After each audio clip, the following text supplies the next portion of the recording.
Hello student, good morning all of you. आज हम अध्ययन करेंगे विद्युत आवेश का योज्यता नियम कि विद्युत आवेश का योज्यता नियम क्या है, उसका अध्ययन करेंगे। तो किसी वस्तु का कुल आवेश हम जब उसका मान निकालते हैं, कुल आवेश किस प्रकार से होगा, तो उसमें हम योज्यता नियम का उपयोग करते हैं। योज्यता नियम का इसलिए उपयोग करते हैं क्योंकि आवेश एक धन राशि है, ऋणात्मक मान भी होता है इसमें और इसका मान शून्य भी होता है। लेकिन आवेश अदिश राशि होने के कारण इसको हम योज्यता नियम के अनुसार जोड़ सकते हैं। योज्यता नियम में धनात्मक ऋणात्मक वस्तुओं को जोड़ा जाता है।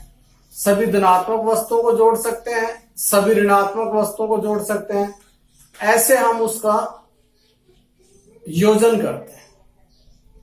तो यहां पर हम देखेंगे कि विद्युत आवेश का योज्यता नियम क्या है। तो विद्युत आवेश का योज्यता नियम यह है कि किसी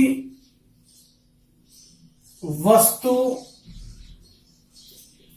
या निकाय का कुल आवेश उसमें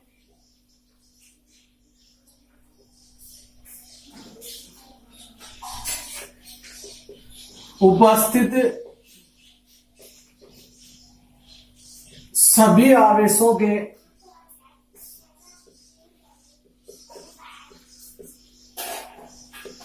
बीजगणितीय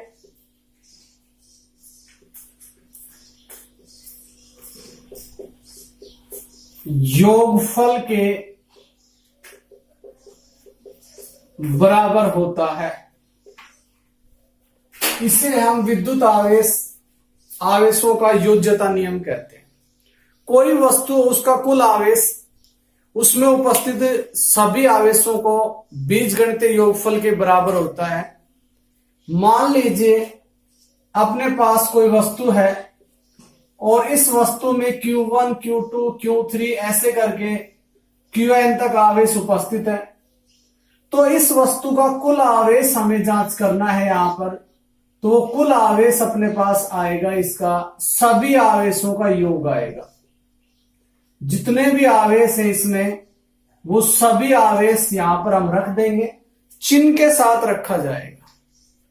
योज्यता नियम में यही होता है, विद चिन्ह रखा जाता है। धनात्मक है तो धनात्मक लिए जाएंगे, ऋणात्मक है तो ऋणात्मक लिए जाएंगे। हम एक अन्य एग्जाम्पल देखते हैं इसका कि मान लीजिए ये कोई वस्तु है और इस वस्तु में 5 कूलाम, -4 कूलाम, +7 कूलाम, -2 कूलाम, ऐसे इसमें आवेश कहीं कहीं पर उपस्थित है। अब योज्यता नियम ये कहता है कि इसका कुल आवेश जो होता है, सम ऑफ क्यू हम यहां पर निकालेंगे तो वो सभी आवेशों के योग के बराबर होगा। तो यहां +5 है, विद चिन्ह रखेंगे, +5, माइनस के 4 है, -4, माइनस के 2 है, -2, प्लस के 7 है, +7। टोटल का सम कर देंगे हम। 7 और 5 कितने हो गए? 12। 12 में से 6 घटा देंगे, 6 बच जाएंगे। तो +6 कूलाम यहां पर इसका नेट कुल आवेश आ जाएगा। ऐसे हम कुल आवेश निकाल सकते हैं वस्तु का कि कुल कितना आवेश होता है। तो ये योज्यता नियम है। अब मान लीजिए कोई वस्तु है अपने पास में, उस वस्तु के पास मान लो +5 कूलाम आवेश है और -5 कूलाम आवेश है। अब इसका कुल आवेश मैं यहां पर निकालूंगा, सम ऑफ क्यू, तो वो क्या आएगा? 0। इसलिए हम इस वस्तु को उदासीन वस्तु कहेंगे। ये वस्तु कैसी है? उदासीन वस्तु है। तो ये योज्यता नियम से हम बता सकते हैं कि वस्तु का कुल आवेश कितना होता है। अब आवेश का संबंध द्रव्यमान से होता है। द्रव्यमान भी एक अदिश राशि है, लेकिन द्रव्यमान सदैव धनात्मक होता है।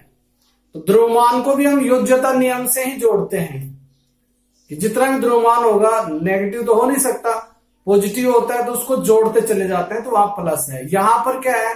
कि आवेश होता है, आवेश में प्लस माइनस दोनों तरह के चिन्ह यूज होते हैं। यहां पर आवेश धनात्मक भी होता है, आवेश ऋणात्मक भी होता है, आवेश शून्य भी होता है। तो जब हम इक्वल मात्रा में धनात्मक और ऋणात्मक को जोड़ देंगे तो कुल आवेश क्या हो जाएगा, यहां पर शून्य हो जाएगा। तो ऐसे हम कह सकते हैं कि योज्यता नियम के आधार पर हम आवेश का संयोजन करते हैं। इसके पश्चात हम आगे नेक्स्ट पढ़ेंगे विद्युत आवेश की निश्चलता का नियम। नेक्स्ट टॉपिक होगा विद्युत आवेश की निश्चलता का। विद्युत आवेश की निश्चलता का नियम में क्या होता है कि ये जो नियम है अपने पास, ये किस प्रकार से बना, क्योंकि आवेश एक अदिश राशि है। सदिश राशियों को रिप्रेजेंट करने के लिए हमें निर्देश तंत्र की सहायता लेनी पड़ती है। सदिश राशियों की व्याख्या करने के लिए निर्देश तंत्र का उपयोग करते हैं। बिना निर्देश तंत्र के सदिश राशियों की स्थिति का पता लगाना मुश्किल है। इसलिए यहां पर हम आवेश की निश्चलता नियम पढ़ेंगे कि निश्चलता नियम में आवेश एक अदिश राशि है, तो यहां पर निर्देश तंत्र की आवश्यकता नहीं होती है। तो जब भी मान लो, क्योंकि निश्चलता जो नियम होगा उसके अंदर हम ये देखेंगे कि जो अदिश राशियां हैं उनकी स्थिति हम कैसे प्रेजेंट करें। अदिश राशियां क्या गति नहीं करती हैं? अदिश राशियां भी गति करती हैं। अदिश राशियां जब गति करती हैं तो उनकी स्थिति हमें देखनी पड़ती है।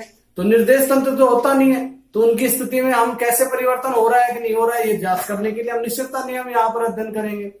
तो इस नियम में क्या होता है कि मान लीजिए कोई वस्तु है मेरे पास में, ये कोई वस्तु है और ये वस्तु फिलहाल विराम अवस्था में है। किस अवस्था में है ये? विराम अवस्था में।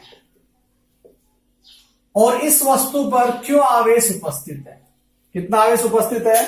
क्यों आवेश इस वस्तु पर उपस्थित है? विराम अवस्था में है तो इसका आवेश क्यों? और जब ये वस्तु गति करती है, क्या करती है? ये वस्तु गति करती है, तो गति करना स्टार्ट करती है, तो गति करेगी, तब भी इस वस्तु का कुल आवेश क्या रहेगा? क्यों ही रहेगा। गतिमान अवस्था में इस वस्तु का आवेश क्या रहने वाला है? क्यों रहने वाला है। तो मतलब ये अपनी स्थिति चेंज कर रही है वस्तु। तो निर्देश तंत्र पर तो ले नहीं सकते आवेश को, क्योंकि आवेश एक अदिश राशि है। वस्तु की गति को ले सकते हैं हम निर्देश तंत्र पर, क्योंकि अपने पास में वेग आएगा, वेग सदिश राशि है। तो इसलिए यहां पर कंपैरिजन करना नेसेसरी है कि किस प्रकार से आवेश है वो गति के कारण प्रभावित नहीं होता है। तो निश्चलता नियम यही है कि किसी वस्तु का कुल आवेश विराम अवस्था में और गति अवस्था में, दोनों ही अवस्थाओं में नियत रहता है। पहले मान लो वस्तु विराम अवस्था में है तो क्यों आवेश था इस वस्तु पर? जब ये वस्तु गति करती है तब भी आवेश कितना रहता है? क्यों? लेकिन गति के कारण द्रव्यमान बढ़ जाता है, जबकि द्रव्यमान भी अदिश राशि है, उसका चेंजमेंट हो गया। तो इसलिए निश्चलता नियम यही जानकारी देता है कि आवेश है वो वेग पर निर्भर नहीं करता है। वेग पर निर्भर नहीं करने की वजह से मैं यहां पर कह सकता हूं कि किसी वस्तु का आवेश है वो विरामावस्था में इक्वल टू होगा गतिमान अवस्था में। विराम अवस्था में जो आवेश होगा उतनी मात्रा में आवेश गतिमान अवस्था में है। मान लीजिए Q का मान है +5 कूलाम है, यहां पर भी Q का मान कितना रहने वाला है? +5 कूलाम रहने वाला है। क्योंकि कई बार नेगेटिव पॉजिटिव आता है तो हमारे माइंड में बात आ जाती है कि कहीं ये आवेश का मान प्लस से माइनस हो गया तो मतलब घट तो नहीं गया। तो ऐसा होता नहीं है, यहां पर सिर्फ आवेश अपरिवर्तित रहता है। तो गति के कारण आवेश अपरिवर्तित रहता है। इसे हम विद्युत आवेश की निश्चलता का नियम कहते हैं। अब ये तो ठीक है, लेकिन यहां पर जो आवेश है उसका जो मान निकाला गया था वो आपेक्षिकता के सिद्धांत से निकाला गया था। आपेक्षिकता के सिद्धांत के आधार पर विद्युत आवेश का मान ज्ञात किया गया था। अब हम आपेक्षिकता सिद्धांत है वो क्या कहता है कि आपेक्षिकता सिद्धांत है वो एक नई भौतिक राशि का निर्माण करता है। उस भौतिक राशि का नाम है विशिष्ट आवेश। देखिए, विद्युत आवेश अलग होता है और विशिष्ट आवेश अलग होता है। विशिष्ट आवेश ये एक और टॉपिक है जो आपेक्षिकता के सिद्धांत से बना है। इसमें क्या होता है कि वस्तु का कुल आवेश अपोन में उसका द्रव्यमान, दोनों का जो अनुपात लिया जाता है उसको हम कहते हैं विशिष्ट आवेश। हमने पढ़ा कि आवेश है वो वेग पर निर्भर नहीं करता है।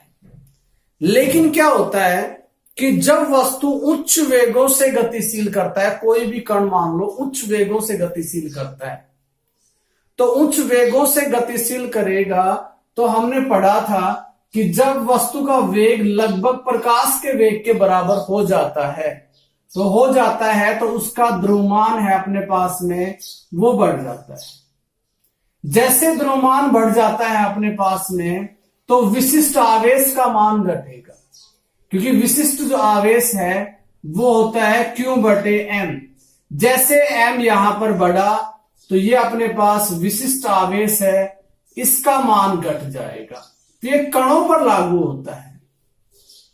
आपेक्षिकता का जो सिद्धांत है अपने पास, ये विशिष्ट आपेक्षिकता का सिद्धांत ये कणों पर लगता है कि मान लो कोई कण प्रकाश के वेग से गति करता है, तो प्रकाश के वेग से लगभग प्रकाश के वेग से गति करता है तो उसका द्रव्यमान बढ़ेगा।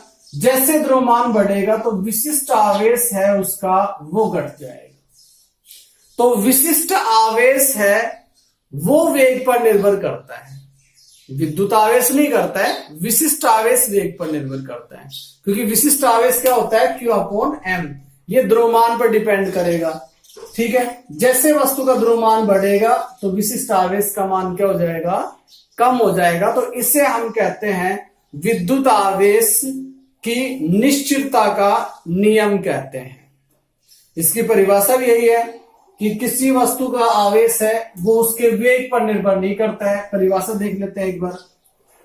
किसी वस्तु का आवेश उसके वेग पर निर्भर नहीं करता है, इसलिए विराम अवस्था में वस्तु का आवेश गतिमान अवस्था में वस्तु के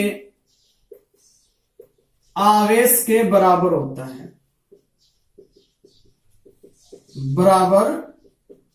है, इसे हम निश्चितता का नियम कहते हैं। तो निश्चितता के नियम से हमें क्या जानकारी प्राप्त होती है कि वेग में परिवर्तन करेंगे तो आवेश का मान अप्रभावित रहेगा, चेंजमेंट नहीं आएगा। विराम अवस्था में जितना आवेश है उतना ही किसमें रहेगा, गतिशील अवस्था में आवेश रहेगा। इसके बाद हम नेक्स्ट टॉपिक पढ़ेंगे विद्युत आवेश का संरक्षण। विद्युत आवेश का संरक्षण जो नियम है वो नियम हमें आवेश संरक्षण के बारे में जानकारी देता है। जिस भी भौतिक राशि के साथ में संरक्षण शब्द लग जाता है उस भौतिक राशि को न तो हम उत्पन्न कर सकते हैं और न ही नष्ट कर सकते हैं, केवल उसे एक अवस्था से दूसरी अवस्था में, या कह सकते हैं एक वस्तु से दूसरी वस्तु पर स्थानांतरित कर सकते हैं। ये संरक्षण शब्द होता है। तो इसी के आधार पर हम देखते हैं किसी भी विलगित निकाय का, कोई विलगित निकाय है, जैसे मान लीजिए ये है मेरे पास, ये पूरा एक निकाय है, इसको मैंने यहां से ऐसे तोड़ दिया, अलग हो गए, ऐसे ज्वाइंट कर दिया तो ये विलगित निकाय बन गया। जैसे मान लो पानी के अंदर मैंने सोडियम क्लोराइड नमक घोल दिया, पानी को मैंने बाहर रखा या गर्म किया तो पानी का वाष्पीकरण हो जाता है। जैसे पानी का वाष्पीकरण हो जाएगा तो सोडियम क्लोराइड वापस उसमें एज इट इज प्राप्त हो जाएगा। तो ऐसा जो निकाय होता है उसको हम क्या कहते हैं, विलगित निकाय कहते हैं। जिसमें कुछ भौतिक राशियां नियत रहती हैं, चेंज नहीं होती हैं, उस निकाय को विलगित निकाय कहते हैं। तो विलगित निकाय कोई भी हो, उसके अंदर आवेश सदैव क्या रहता है, संरक्षित रहता है। तो विद्युत आवेश के संरक्षण नियम से किसी भी विलगित निकाय में वस्तु का कुल आवेश संरक्षित रहता है। मतलब इसका अर्थ क्या है कि आवेश को न तो उत्पन्न किया जा सकता है, न ही नष्ट किया जा सकता है, एक रूप से दूसरे रूप में या एक वस्तु से दूसरी वस्तु पर स्थानांतरित किया जा सकता है। तो ये क्या है अपने पास में, इस नियम के अनुसार किसी वस्तु का कुल आवेश नियत रहता है।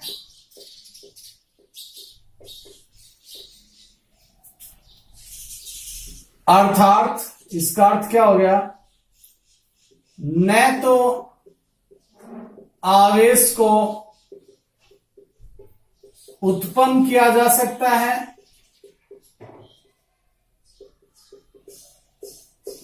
है और न ही नष्ट किया जा सकता है। नष्ट किया जा सकता है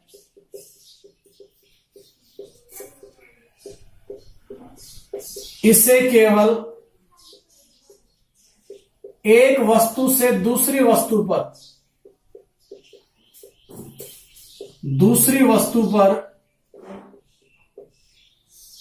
स्थानांतरित किया जा सकता है।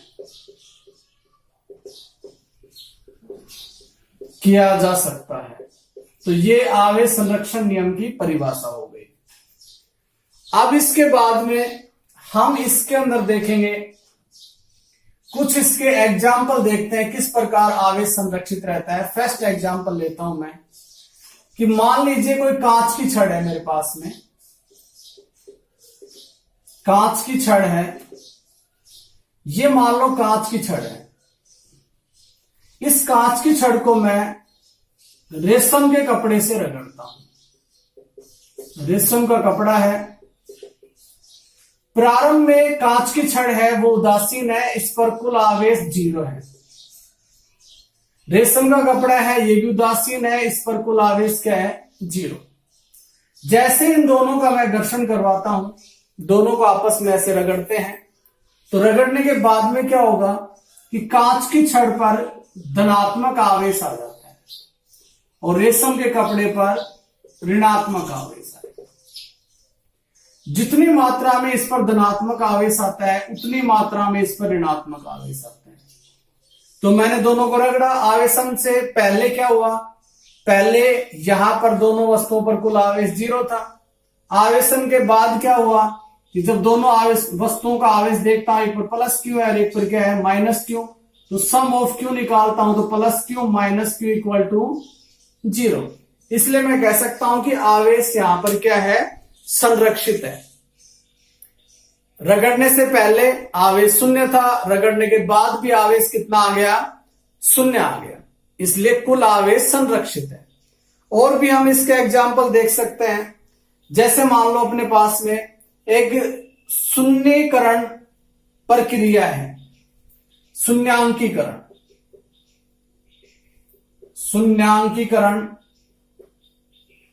प्रक्रिया होती है। इस प्रक्रिया में क्या होता है कि ये जो प्रक्रिया है, ये प्रक्रिया के तहत हम इसमें एक तो इलेक्ट्रॉन लेते हैं और एक इलेक्ट्रॉन का जैसा ही इसका प्रतिकण, जिसको बोलते हैं पॉजिट्रॉन, इलेक्ट्रॉन के जैसा क्यों है, क्योंकि यहां पर अपने पास में जो इलेक्ट्रॉन है उसके समान ही इसका द्रव्यमान होता है। तो ये पॉजिट्रॉन है, ये इलेक्ट्रॉन का ही प्रतिकण है। तो यहां पर जब दोनों नाभिकीय अभिक्रियाओं में ये उत्पन्न होते हैं, जब दोनों एक दूसरे से मिलते हैं, नाभिकीय विखंडन अभिक्रिया में होता है ये, जब ये दोनों उत्पन्न होते हैं तो दोनों नेगेटिव और पॉजिटिव मिलकर उदासीन हो जाते हैं और 1.02 मेगा इलेक्ट्रॉन वोल्ट ऊर्जा उत्पन्न करते हैं। इसलिए हम शून्यांकीकरण प्रक्रिया में देखते हैं कि अभिक्रिया से पहले +1 और -1, तो अभिक्रिया से पहले कुल आवेश क्या हो जाता है 0, अभिक्रिया के बाद भी कुल आवेश क्या रहता है 0, क्योंकि गामा है वो उदासीन है, उस पर नेट आवेश क्या होता है 0। ये तो शून्यांकीकरण अभिक्रिया है। एक और हम इसके साथ में लेते हैं जिसका नाम है युग्म उत्पादन प्रक्रिया।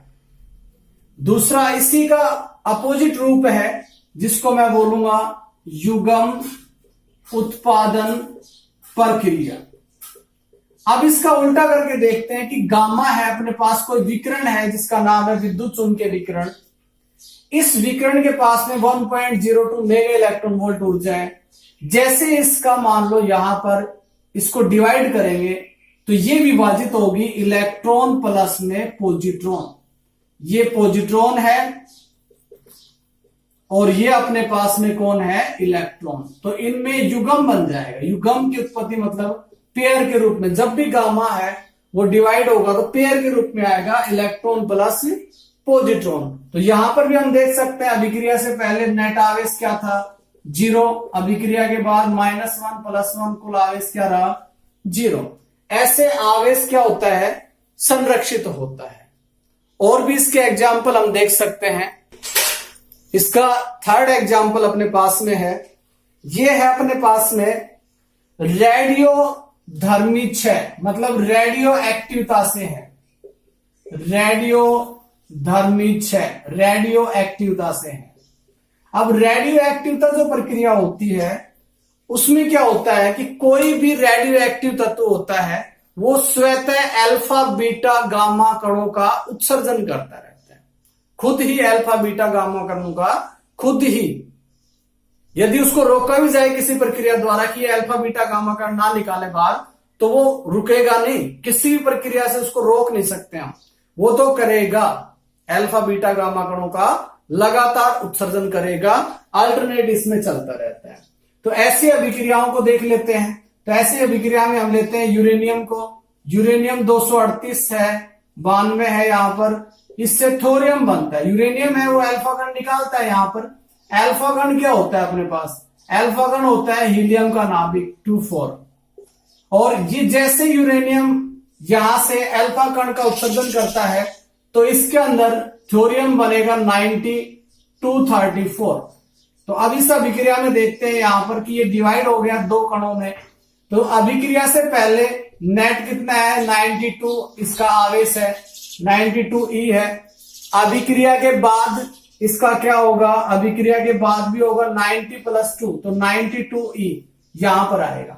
ये जो अपने पास है यूरेनियम के पास में 92, ये प्रोटॉन का मान होता है, क्योंकि अपने पास पीरियोडिक टेबल में जो पीरियोडिक टेबल बनी हुई है वो प्रोटॉन के अकॉर्डिंग है, तो वहां पर उनका परमाणु क्रमांक है वो प्रोटॉन की संख्या को रिप्रेजेंट करता है। कोई भी तत्व है अपने पास में उसको हम ऐसे लिखते हैं XZA। X कोई एलिमेंट है, तत्व है, यहां पर Z उसका परमाणु क्रमांक है, A उसका क्या है परमाणु द्रव्यमान है। तो Z परमाणु क्रमांक है, परमाणु क्रमांक को हम कहते हैं प्रोटॉन की संख्या। तो प्रोटॉन पर कितना आवेश होता है +E होता है आवेश, तो यहां पर मैं E लगाऊंगा इसके साथ में, क्योंकि E का मान कितना होता है अपने पास, E का मान होता है 1.6 × 10⁻⁻19 कूलाम होता है। तो ये अपने पास में रेडियो धर्मी क्षय के अंदर भी हम देख सकते हैं, जो प्रकृति में दुर्लभ होता है इस तरह का कि जिसको हम किसी प्रकार से रोक नहीं सकते। कोई अपने पास ऐसी शक्ति नहीं है जिससे हम रेडियो एक्टिव प्रक्रियाओं को रोक दें। कोई भी रेडियो एक्टिव पदार्थ है वो विघटित होगा तो विघटित ही होगा, उसको रोका नहीं जा सकता है। आगे नेक्स्ट अपना एग्जाम्पल हम देखेंगे नंबर 4, ये देखेंगे नाभिकीय अभिक्रियाओं का, कि नाभिकीय अभिक्रियाएं हमने की है। तो नाभिकीय अभिक्रियाओं में क्या होता है, नाभिकीय अभिक्रियाएं, क्योंकि हम मोस्टली नाभिकीय अभिक्रियाएं पढ़ते हैं, तो नाभिकीय अभिक्रियाओं में लगा लो कि अपने पास नाइट्रोजन है, नाइट्रोजन 714 है, ये जैसे ही हीलियम 24 के साथ क्रिया करता है तो यहां कुछ पल के लिए, यहां पर कुछ पल के लिए F बनता है, फ्लोरीन बनेगी। तो यहां पर ये आएगा 19 और 18 आ जाएगा, लेकिन इसका हम यहां पर ध्यान नहीं देंगे कि क्या बना बीच में, ये केमिस्ट्री का पार्ट है। हम सीधा देखेंगे इस अभिक्रिया में क्या हुआ। नाइट्रोजन है वो हीलियम के साथ पार्टिसिपेट करता है, जैसे ही हीलियम के साथ पार्टिसिपेट करता है तो यहाँ ऑक्सीजन 817 बनता है प्लस हाइड्रोजन 11 बनता है। इस प्रकार हम देख सकते हैं कि किस प्रकार से नाभिकीय अभिक्रियाओं में अभिक्रिया से पहले कुल कितना आवेश है 7e प्लस 2e, तो नेट आवेश कितना हो गया 9e।